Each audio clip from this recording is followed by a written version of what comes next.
আসসালামু আলাইকুম বন্ধুরা, আমাদের ভিডিও যেখান থেকে দেখছেন সবার প্রতি জানাই আন্তরিক সালাম, শুভেচ্ছা, অভিনন্দন।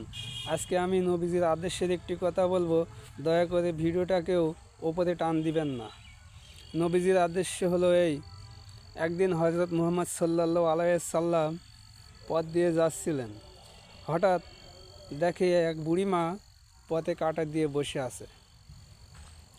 তো নবীজি চিন্তায় পড়ে গেলেন যে আমার পথে কাঁটা, আমি কি এমন অন্যায় করলাম। যাই হোক, তিনি কাঁটা সরিয়ে অতিক্রম করলেন। বাড়ি যেয়ে ভাবছেন যে আমার পথে কাঁটা কি হলো, আচ্ছা ঠিক আছে, কালকেও আমি আবার দেখব। তারপরের দিন নবীজি পথে যেতে যেতে আবারও সেই বুড়িমার কাঁটা দেখলেন। কাঁটা দেখে কাঁটা সরিয়ে হযরত মুহাম্মদ সাল্লাল্লাহু আলাইহি সাল্লাম আবারও তিনি বাড়ি গেলেন। বাড়ি যেয়ে ভাবছে কী এমন হলো যে আমার পথে প্রত্যেক দিন ওই বুড়িমা কাঁটা দিয়ে থাকে, কী এমন ক্ষতি আমি করেছি। তিনি ভাবতে ভাবতে ঘুমায় গেলেন। তারপরের দিন তিনি আবারও আসলেন। এসে দেখলেন সেই রাস্তায় বুড়িমা কাঁটা দেওয়া আর নেই। তিনি ভাবনায় চিন্তায় অস্থির হয়ে পড়লেন। পরপর 2 দিন আমার পথে কাঁটা যে দিল, আজ কেন, কি হলো তার, কাঁটা আজ নেই কেন? ভাবনা চিন্তায় নবীজি অস্থির হয়ে গেলেন। তিনি ভাবলেন, এই বুড়িমা যে কোনো হয়তো বা বিপদে পড়েছে, নাইলে অসুস্থ হয়ে পড়েছে, আমাকে দেখতে হবে, আমাকে জানতে হবে, বুঝতে হবে। তিনি ওই বুড়িমার বাড়ির উদ্দেশ্যে খোঁজখবর নিয়ে রওনা দিলেন।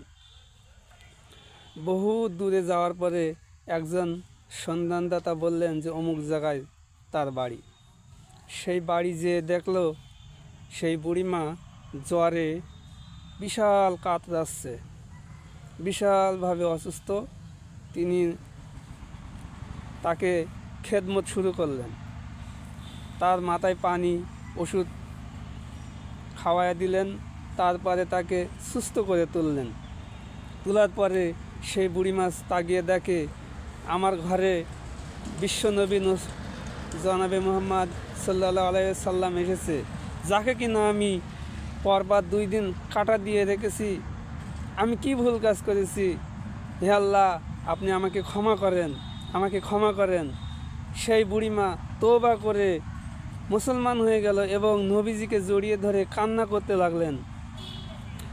এই হলো আমাদের নবীজির আদর্শ। নবীজি ভালোবেসে সব কিছুই জয় করেছে। ভালোবাসা দিয়ে পৃথিবী বিশ্ব জয় করা যায়, এটাই বাস্তব, এটাই অরিজিনাল। আসসালামু আলাইকুম বন্ধুরা, ভিডিওটি ভালো লাগলে প্রচুর পরিমাণ শেয়ার করবেন, কারণ শেয়ার করতে আর তো কোনো টাকা পয়সা লাগে না। ভিডিওটা শেয়ার করবেন। আসসালামু আলাইকুম।